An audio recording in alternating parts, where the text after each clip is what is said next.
여러분 안녕하십니까? SBS 뉴스 특보입니다. 북한이 오늘 장거리 탄도미사일, 즉 ICBM으로 추정되는 발사체 한 발을 쏘았다고 합동참모본부가 발표했습니다. 미사일은 일본 배타적 경제수역 EEZ 바깥 동해상에 떨어진 걸로 알려졌습니다. 먼저 김기태 기자입니다. 북한이 오늘 오후 동해상으로 기종이 파악되지 않은 발사체를 쏘아 올렸습니다. 합참은 오후 2시 38분쯤 출입기자단에 보낸 문자 메시지에서 북한이 동해상으로 미상 발사체를 발사했다고 밝혔습니다. 합참은 이어 발사체는 장거리 탄도미사일, 즉 ICBM급 미사일이고 한 발을 쏜 걸로 보인다고 설명했습니다. 미사일의 고도를 인위적으로 높이는 고각 발사를 한 걸로 합참은 추정하고 있습니다. 미사일은 일본 배타적 경제수역 바깥 동해상에 떨어진 걸로 알려졌습니다. 북한은 앞서 지난달 27일과 이달 5일 한미가 신형 ICBM 성능 시험으로 평가한 탄도미사일을 발사했습니다. 이후 지난 16일에도 동일한 기종으로 추정되는 탄도미사일을 쏘아 올렸지만 초기 공중 폭발에 발사에 실패했습니다.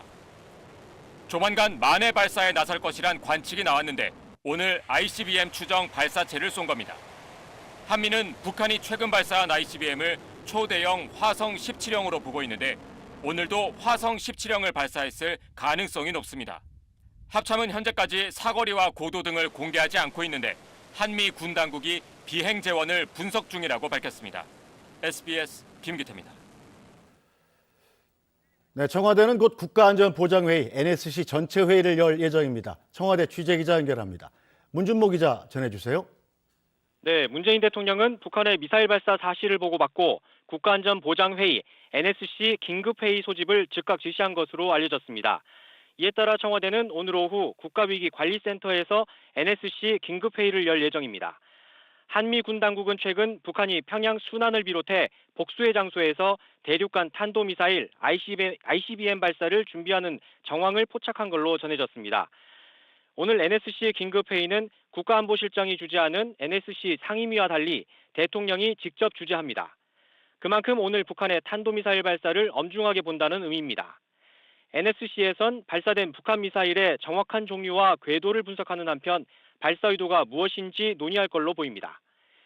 특히 북한이 지난 2018년 4월 핵실험과 ICBM 발사를 중지하겠다고 했던 이른바 모라토리엄 선언을 번복하고 핵실험 재개에 나설 가능성에도 논의가 이뤄질 걸로 예상됩니다.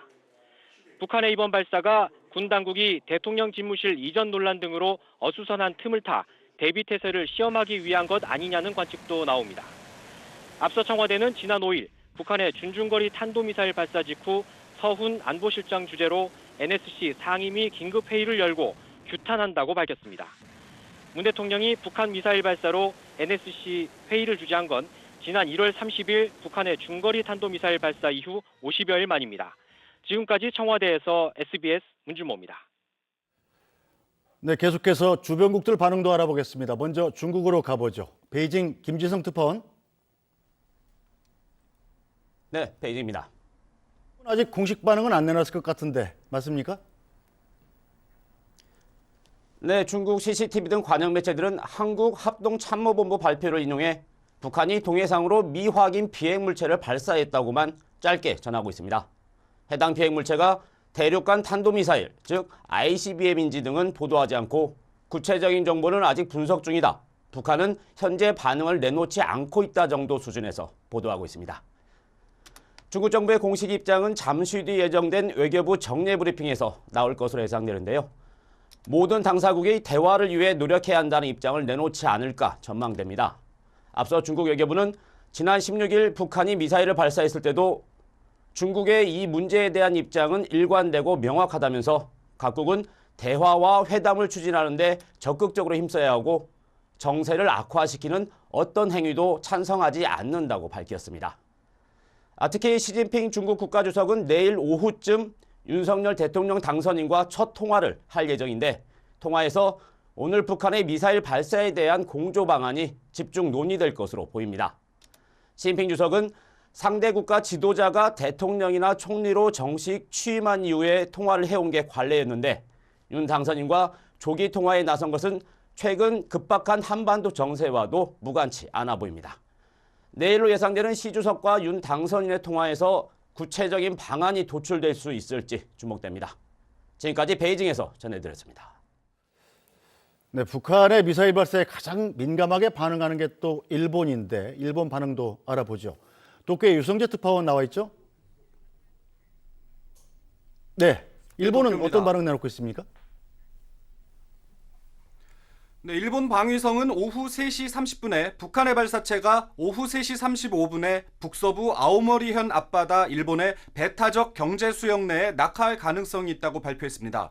해상보안청은 이 지역을 지나는 선박이나 조업 중인 어선에 대해 낙하물에 근접하지 말고 안전을 최우선으로 해달라고 당부했습니다. 방위성이 발표한 3시 35분에 일본 각 방송이 아오모리현에 설치된 CCTV로 실시간 현장 상황을 전했습니다만 눈에 띄는 낙하 장면은 포착되지 않았습니다.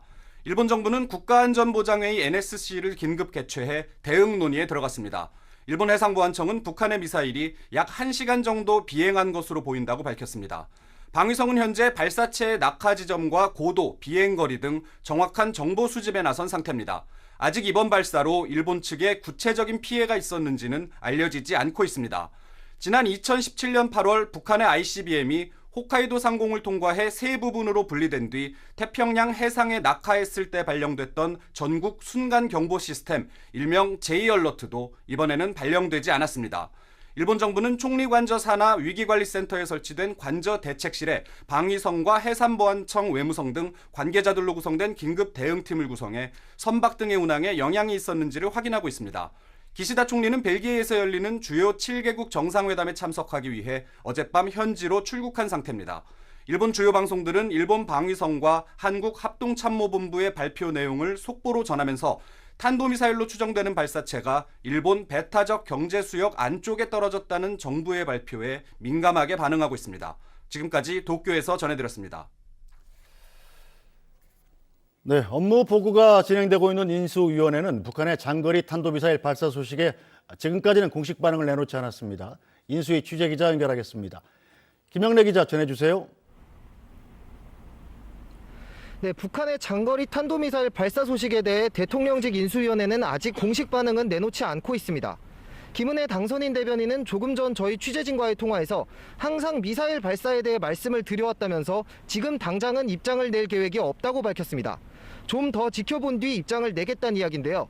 윤 당선인은 북한의 미사일 발사와 관련해선 후보 시절부터 강경한 입장이었습니다.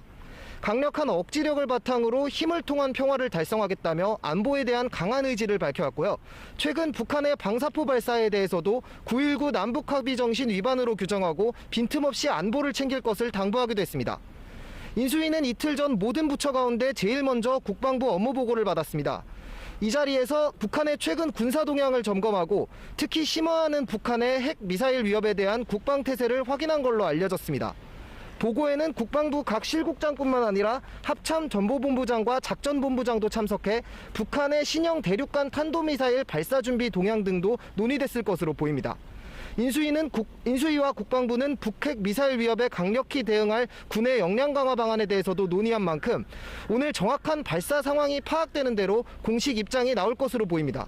지금까지 삼청동 금융연수원에서 SBS 김영래입니다. 네, 그럼 안정식 북한 전문 기자와 함께 북한의 이번 미사일 발사에 관한 소식 자세히 짚어보겠습니다. 안정식 기자 어서 오세요. 네, 안녕하십니까. 네, 구체적으로 지금 북한이 오늘 쏜 게 어떤 미사일로 추정이 됩니까? 지금 일단 공식적으로 발표된 걸 보면 네. 합참에서는 이제 장거리 탄도미사일로 이제 추정된다고 얘기를 네. 했습니다. 장거리 탄도미사일이라는 게 이른바 ICBM급 미사일이죠. 네. ICBM급 미사일은 이제 소위 미국까지 타격 가능한 미사일인데 네. 우리 합참이 장거리 탄도미사일이라고 얘기를 한 걸 보면 네. 지금 최근에 북한이 이 발사 움직임을 보여왔던 게 화성 17형이라고 불리는 네. 미사일이었습니다. 2020년 10월 열병식 때 처음 나왔던 건데요. 이 미사일을 지난 두 차례에 걸쳐서 1단 발사체를 시험을 했고 네. 불과 한 일주일 전에는 발사했다가 실패를 했단 말이에요. 예, 예. 그래서 오늘 다시 그 미사일을 다시 발사한 게 아닌가 이렇게 추정이 되고 있습니다. 자, 고도나 사거리 같은 것들은 구체적으로 나온 게 있나요? 지금 우리 합참에서는 아직 공지를 안 하고 있어요. 좀 시간이 걸릴 것 같은데 이제 방금 전에 이제 일본 그 유성재 특파원 보도 보셨을 텐데 일본발 보도를 보면은 비행 시간이 약 1시간 정도 된다 이렇게 일본발 보도가 있었거든요. 그렇다면 1시간을 미사일이 올라갔다 내려갔다는 거면 엄청나게 날아간 거잖아요. 지난번에 예전에 북한이 ICBM급 미사일 발사했을 때, 그러니까 가장 최근 사례가 2017년도입니다. 상당히 오래 전인데 2017년에 화성 14형, 15형 미사일들을 발사를 했었는데 당시 2017년 11월 29일 날 발사했던 화성 15형 미사일이 최대 고도가 4,475km까지 올라갔고 사거리가 950km 날아갔어요. 그러니까 높이를 4,475km를 위까지 뚫고 올라갔다가 다시 또 4,475km를 떨어진 거 아닙니까? 이때도 비행 시간이 거의 1시간 가까이 걸렸던 걸로 기억을 합니다. 그 미사일과 거의 동형의 미사일이라고 추정해 볼 수 있겠습니다. 동형이거나 이제 더 발전된 거겠죠. 왜냐면 제가 이제 말씀드린 것도 대략치고 제가 이 말씀드렸던 2017년 11월 29일 날 발사했던 화성 15형의 비행 시간이 얼마였는지를 방금 전까지 찾아보고 있었는데 아직 찾지를 못했어요. 근데 제 기억에 1시간은 좀 안 되지 않았었던가 기억이 되는데 지금 오늘 일본발 보도가 1시간가량 비행했다. 이것도 이제 1시간가량이라는 것도 1시간이 좀 안 됐을 수도 있고 넘었을 수도 있다는 얘기 아니겠습니까? 근데 만약에 2017년 11월 29일 화성 15형보다 비행 시간이 좀 더 길다라고 하면 우리가 상식적으로는 화성 15형보다 더 높이 올라갔고 더 멀리 날아갔다 이런 추정이 가능하잖아요. 그렇다면 화성 15형보다 발전이 된 우리 군 당국이 최근 주시하고 있었던 신형 ICBM, 즉 화성 17형 미사일을 제대로 갖춰서 1단, 2단을 다 갖춰서 발사한 게 아니냐 이런 추정을 해볼 수가 있는 상황입니다. 일단 고각 발사라는 것은 제대로 된 거리를 원래 이렇게 쏴서 멀리 가는 거면 고각 발사는 각도를 높여서 일단 추력과 거리를 가늠할 수 있게 실험해 보는 거잖아요. 그렇습니다.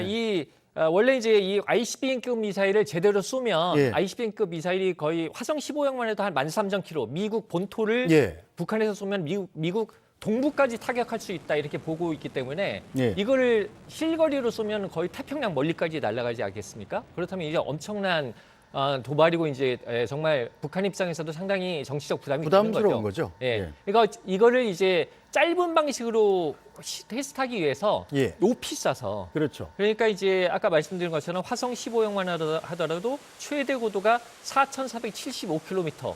이거 어마어마한 높이 아닙니까? 이렇게 높이 쏴가지고 그 정도 추력이 나오는지 테스트를 하는 건데 오늘도 지금 보면 동해 쪽으로 그러니까 이제 일본 방향으로 해서 굉장히 높이 올라가는 방식으로 해서 출력을 테스트를 했다 이렇게 보였습니다. 자, 지난번에 ICBM으로 보이는 발사체를 쐈다가 실패한 게 불과 일주일 전인데 그게 ICBM이 맞았다면 일주일 만에 이렇게 새로 발사 준비를 해서 발사를 이번엔 성공한 거로 봐야 되지 않겠습니까? 이제 성공 여부는 이제 단정적으로 말씀드리긴 아직 이르지만 일반적으로 우리가 뭔가를 발사했다가 실패를 하면 그게 뭐가 잘못된지 찾고 보완을 해서 수정을 해서 발사하면 최소한 몇 개월이 걸리죠.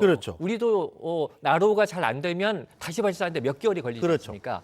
근데 이제 지난번에 북한이 실패했던 게 보면은 16일이었네요. 보니까 16일이면은 지금부터 딱 8일 전입니다. 8일 전에 발사해서 실패를 했는데 불과 8일 만에 아마도 그 미사일을 다시 발사한 것 같단 말입니다. 근데 이제 일반적으로 다른 나라에서는 잘 일어나지 않는 일이죠. 근데 북한에서는 이런 일이 가능합니다. 왜냐하면 일례로 2016년에 북한이 무수단 미사일이라고 한 사거리 3,000 정도 되는 미사일을 개발 과정에서 계속 발사를 했는데 당시에 보면 한 7개월 사이에 무려 8번을 발사를 했어요. 근데 이 중에 7번이 실패하거든요. 그러니까 실패를 하는데 계속 발사를 해요. 계속 발사해서 7번 실패하고 중간에 딱 한 번 성공했는데 그러니까 이제 북한 입장에서는 뭔가 시간을 갖고 미비점을 보완해서 뭔가 완전체를 발사하자 이거보다는 일단은 빨리 발사해서 빨리 성공하자. 이게 굉장히 중요한 분위기인 것 같아요. 그리고 이제 북한 입장에서는 오늘 만약에 화성 17형이 맞다라면 지난달 27일과 이달 5일 날 이미 화성 17형의 1단 미사일은 발사를 해서 성공했던 적이 있거든요. 그러니까 1단이 성공을 했다라면 불과 8일 전에 발사했던 게 실패했던 게 뭔가 시스템적인 결함이라기보다도 뭔가 좀 사소한 잘 알 수 없는 뭔가 실수가 있었지 않았느냐. 그렇다면 다시 한번 발사해보자. 이렇게 생각했을 가능성도 있어 보입니다. 네, 북한의 이 미사일 도발이라는 게 항상 보면 실제적인 무기 개발 목적도 있겠습니다만 네. 특정한 시점을 선택해서 정치적인 목적을 달성하려는 목적도 있지 않습니까? 우리가 지금 정권 인수기인데 왜 이 시기에 이 장거리 탄도미사일을 발사했을까요?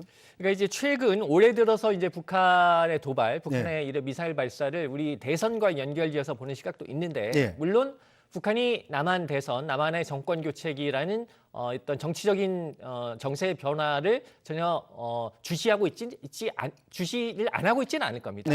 근데 최근에 북한의 패턴을 보면은요, 일단은 그러니까 작년 이제 8차 당대죠. 8차 당대 때 보면 이 5년 동안 핵무기 개발을 최대한 끌어올리겠다. 그래서 여러 가지 전략적 목표를 제시를 했거든요.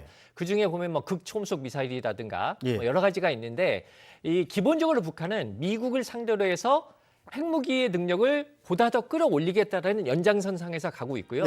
만약에 이번에 윤석열 후보가 아니라 이재명 후보가 당선됐더라도 저는 뭐 시기상에 약간 시차는 있을지 몰라도 역시 발사했을 거라고 봅니다. 그렇기 때문에 북한은 미국을 상대로 협상을 높이겠다라는 게 일관된 목표이기 때문에 지금 남한 대선과 남한 정권 교체기가 발사 시기를 선택하는 데 있어서 그렇게 큰 변수는 아니다. 이렇게 봐야 될 것 같습니다. 자, 그러면 이 ICBM이라는 건 사실은 미국을 겨냥한 걸 텐데요. 미국은 어떻게 반응하고 있는지 알아보겠습니다. 김수영 특파원 나와 있나요? 네, 워싱턴입니다. 네, 미국 반응이 나왔습니까? 아직 새벽 시간인 미국에서 백악관이나 국무부, 국방부 등 미국 정부의 공식 입장은 나오지 않았습니다. 일단 국방부를 중심으로 북한의 미사일 발사의 성격을 명확히 규명한 뒤 정부 차원의 입장이 발표될 것으로 예상됩니다. 핵실험과 대륙간 탄도미사일 ICBM 발사는 미국이 용인할 수 없는 이른바 레드라인을 넘은 도발로 간주됩니다. 현재 바이든 미국 대통령은 러시아의 우크라이나 침공 사태 이후 처음으로 유럽을 방문한 상태입니다. 몇 시간 뒤 북대서양 조약기구 나토 회원국들과 정상회담을 앞두고 있고 내일은 우크라이나와 국경을 맞대고 있는 폴란드를 방문할 것으로 알려졌습니다. 미국의 모든 관심이 유럽에 쏠려 있는 상황에서 북한이 미국 본토를 위협할 수도 있는 고강도 도발을 한 만큼 미국의 고민도 커질 것으로 예상됩니다. 이번 미국과 나토국 정상들은 교착 상태에 직면하고 있는 러시아가 전술 핵무기나 화학무기를 사용할 가능성을 차단하는 방안을 논의할 것으로 알려졌습니다. 바이든 미국 대통령은 유럽으로 출발하기 전 러시아의 화학무기 사용 가능성에 대해 진짜 큰 위협이라고 생각한다고 짧게 답한 바 있습니다. 바이든 미국 대통령은 유럽 국가들과 회담에서도 북한의 고강도 도발에 대한 대응책도 논의할 것으로 예상됩니다. 지금까지 워싱턴에서 전해드렸습니다. 자, 안정식 기자. 네. 북한이 조만간 도발할 것이라는 얘기가 계속 있었고 계속 징후가 보였지 않았습니까? 왜 이런 일들이 생기는 건가요? 그러니까 북한은 기본적으로 미국과의 장기적 대결이라는 말을 몇 년 전부터 하고 있는데요. 그러니까 이제 사실 이제 문재인 정부가 임기 내내 공을 들였던 게 이제 종전선언을 통해서 북미 간의 관계를 정상화하고 한반도 평화 체제를 구축해서 한반도에 이제 전쟁 위험을 가시게 하자 이런 쪽에 많이 주력했지 않습니까? 근데 북한은 최근 몇 년간에 나온 그 문헌이나 발표문을 면밀히 분석을 해보면 미국에서 트럼프가 되든 바이든이 되든 이후에 또 어떤 대통령이 되든 간에 북미 간의 적대적 대립이라는 본질은 바뀌지 않는다. 이런 얘기를 하고 있어요. 뭐냐면 사실은 우리가 이제 종전선언과 평화협정이 체결되면 물론 한반도에 여러 가지 긴장의 수위는 낮아지겠습니다만 사실 북한이 워낙 김일성 일가의 독재 체제가 강하지 않습니까? 그래서 외부와 소통이 안 되는 체제란 말이에요. 즉 외부의 정보가 자유롭게 유통이 되면 체제가 유지되기 어려운 체제이기 때문에 이런 체제에서는 이른바 미국 주도의 세계 체제에 편입되기가 어려운 상황입니다. 즉 근데 이 미국 주도의 세계 체제에 편입되기 어렵다는 건 아무리 시간이 지나가도 북미 간의 관계가 개선되는데 한계가 있다는 얘기예요. 그렇죠. 북한 입장에서 보면 미국이라는 위협은 계속 있는 거거든요. 그렇기 때문에 이 미국이라는 장기적 위협을 대처하기 위해서는 어쨌든 핵무기를 좀 더 발전시켜서 미국이 힘으로 북한을 어떻게 할 수 없도록 하는 게 소위 김일성 일가의 정권을 유지하는데 가장 선차적인 과제라 이런 인식을 하고 있는 겁니다. 네. 그렇기 때문에 지금 이 핵무기 개발 벌써 2017년에도 ICBM급 미사일인 화성 15형이 개발이 됐지만 네. 그거보다 더 발전된 이 화성 17형은 사거리는 이제 화성 15형도 미국 본토를 타격 가능하기 때문에 네. 화성 17형을 왜 만들었느냐? 네. 다탄두형이라고 보는 거거든요. 예. 그러니까 이제 탄두의 여러 가지 핵탄두를 가지고 예. 동시에 뭐 워싱턴, 뉴욕을 여러 때릴 수 군데를, 있는 거죠. 예.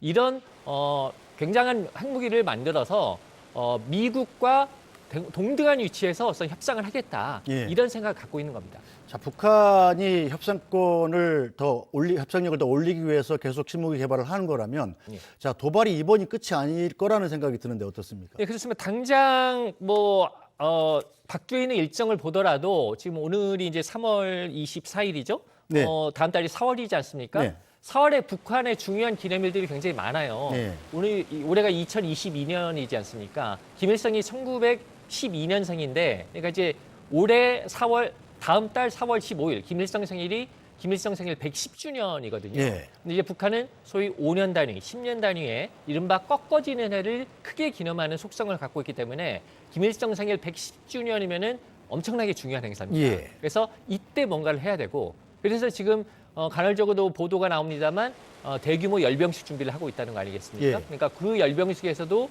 아마 또 우리가 보지 못하는 신무기를 들고 나올 수도 있고요.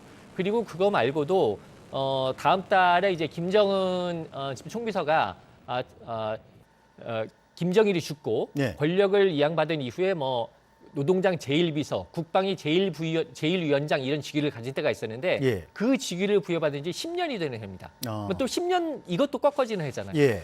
그리고 4월 25일은 김일성이 1932년도에 항일무장투쟁을 하면서 창립했다는 조선인민혁명군 창건일이 4월 25일이에요. 네. 그래서 이런 행사들이 줄줄이 있기 때문에 예. 4월에도 뭔가를 안 하고 지나갈 수 없어요. 북한 내부적인 상황을 네. 보면. 그러니까 3월 이거는 어떻게 보면 뭐 이제 전조고 4월에 가면 이 미사일을 다시 좀 성능 테스트하기 위해서 한 번 더 쏜다든가 아니면은 예전에도 몇 번 실행했던 적이 있습니다만 일본 열도를 넘겨서 예. 일본 열도를 넘겨서 또 중장거리 미사일을 쏜다든가 예. 아니면은 또 풍계리에서 지금 다시 예. 복구 움직임이 있는데 추가 핵 실험을 하는 움직임을 보인다든가 여러 네. 가지를 좀 생각해 볼 수 있을 것 네. 같습니다. 당분간은 북한의 움직임을 좀 더 주시할 필요가 있겠군요. 안정식 기자 잘 들었습니다. 자, SBS 뉴스 속보는 여기서 정리하고 더 자세한 북한 미사일 발사 소식은 이어지는 편성욱의 오뉴스 시간에 전해드리도록 하겠습니다. 감사합니다.